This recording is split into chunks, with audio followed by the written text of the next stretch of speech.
Hola a todos, espero que estén muy bien. Hace mucho no grababa cuentos aquí en esta cuevita y me parece súper emocionante estar aquí nuevamente.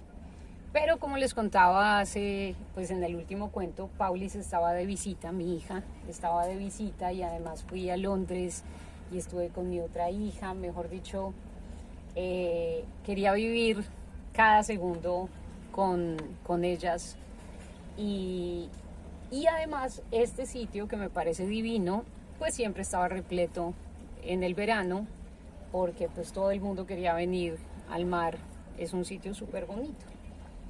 Entonces, bueno, pues las cosas se van dando así y hasta hoy retomo los cuentos.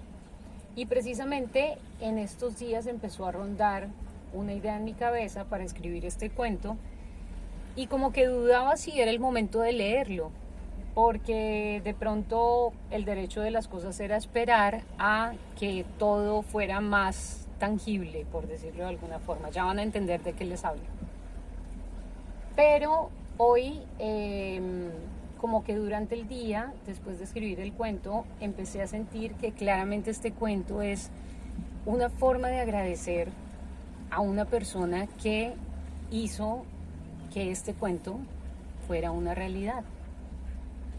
Ya van a saber todo porque en el cuento exactamente qué pasa. Pero quiero que esta sea una invitación para que siempre que podamos hacer algo por alguien, lo hagamos de corazón, desinteresadamente. Porque no sabemos en qué momento podemos estar cambiando la vida de esa persona para bien. Entonces, claramente, actuar desde el amor siempre, ¿no? No me refiero a hacer algo malo hacia alguien. De todo corazón les digo que ni a una persona que les haga daño deben siquiera desearle algo medianamente malo. Siempre actuar desde el corazón y mandar luz a todo el mundo. Bueno, cierro paréntesis. El caso es que suena pretencioso decir que escribí un libro, porque, no sé, hay autores que duran toda su vida escribiendo un libro, o que investigan media vida para poder escribir un libro, y lo mío fue como tan mágico que como que, no sé, y además pues mi libro es así de pequeñito, son solo 5 cuentos, 5 canciones y la historia detrás de esas canciones, entonces pues suena bastante pretencioso decir que publiqué un libro. Pero lo cierto es que pues va a salir pronto un libro que se llama Cuentos y Canciones para el Alma. Y no les voy a hacer mayor preámbulo porque aquí voy a contar todo, pero quiero que este cuento sea una forma de agradecerle a Rosalía y a Luis, bueno, a todos los que hicieron parte de ese proceso de publicación del libro.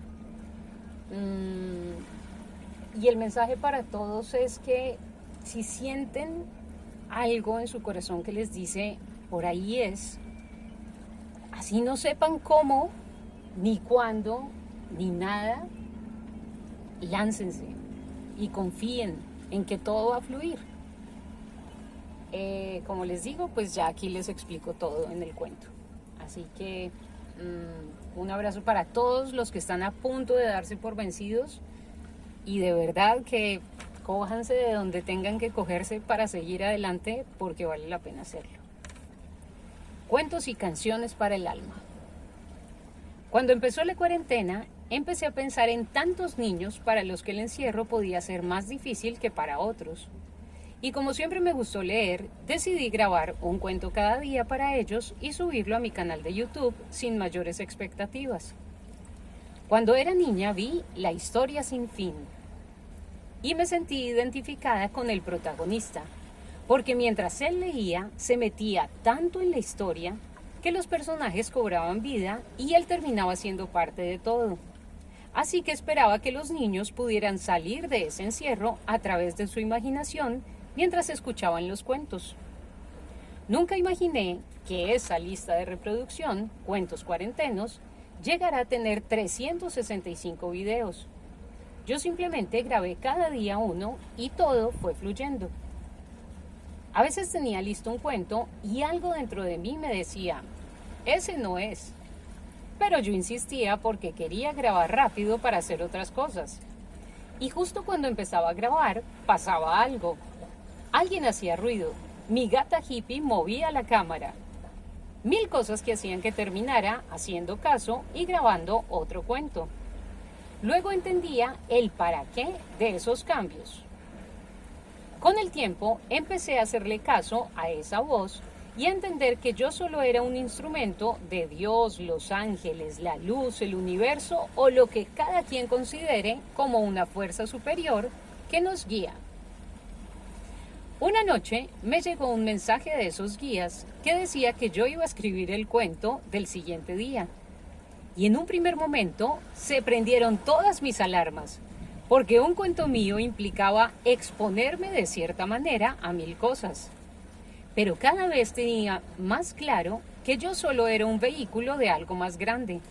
Así que confié y empecé a escribir lo que parecía que me estuvieran dictando. 1000 ideas que iban llegando a mi cabeza sin tachones ni errores. Así nació mi primer cuento, El despertar. Y así nacieron otros más a lo largo del tiempo. El público de los videos fue cambiando, porque los primeros eran cuentos infantiles y luego se dirigían al niño interior de tantos adultos para los que las estadísticas sobre el virus, las noticias, el encierro, las cuentas por pagar y el estrés eran el pan de cada día. Para ellos nació otra lista de reproducción, Cuentos para el alma, en la que aparecieron algunos de esos cuentos que me dictaban. Una noche esa voz me dijo, vas a escribir un libro. Y yo no entendía cómo, pero confié. Y en unas pocas horas tenía un archivo en mi computador con 5 de los cuentos que había escrito, 5 canciones que había compuesto hacía varios años y la historia detrás de esas canciones. Y con la misma magia que me dictaba en el libro, fluyó todo para publicarlo. En ese entonces ni siquiera sabía de la existencia de una isla llamada Malta, así que asumí que yo misma iba a imprimir el libro en Bogotá y le pedí a mi hermanita que me ayudara a diagramarlo. Luego mi hija hizo las ilustraciones, mi hija menor, y mi sobrino diseñó la portada. Pero cuando estaba casi listo, recibí el mensaje que me trajo a Malta para cantar en un hotel. Y entre dejar a mis hijas organizadas, aprender 1000 canciones, despedirme de todos y empezar una nueva vida lejos de Colombia, el tema del libro quedó en pausa por un tiempo. Un día cualquiera mi hermanita me envió el archivo del libro terminado y sin darme cuenta todo empezó a fluir de nuevo. Una noche sentí que debía enviarlo a muchas editoriales y así lo hice, aunque una parte de mí pensaba, pero si son solo 5 cuentos y 5 canciones, es más una cartilla que un libro. Por eso no tenía muchas expectativas, pero nuevamente confié. La mayoría de las editoriales no contestaron. Algunos fueron muy amables al decir que no estaban interesados. Pero un día recibí un correo que hacía parte de esa cadena de milagros que había envuelto el libro desde el comienzo. Así fue como una editorial española publicó Cuentos y canciones para el alma, que muy pronto saldrá a la luz. No tengo idea de qué pasé con el libro, así como no tenía idea de qué iba a pasar con los cuentos que grabé. De hecho, no son los videos más vistos, pero sé que llegarán a quienes deban llegar. Y si es solo para una persona, ya habrá valido la pena. Yo simplemente confío y suelto. Y colorín colorado, este cuento se ha terminado. Por un zapatico roto, luego te contaré otro.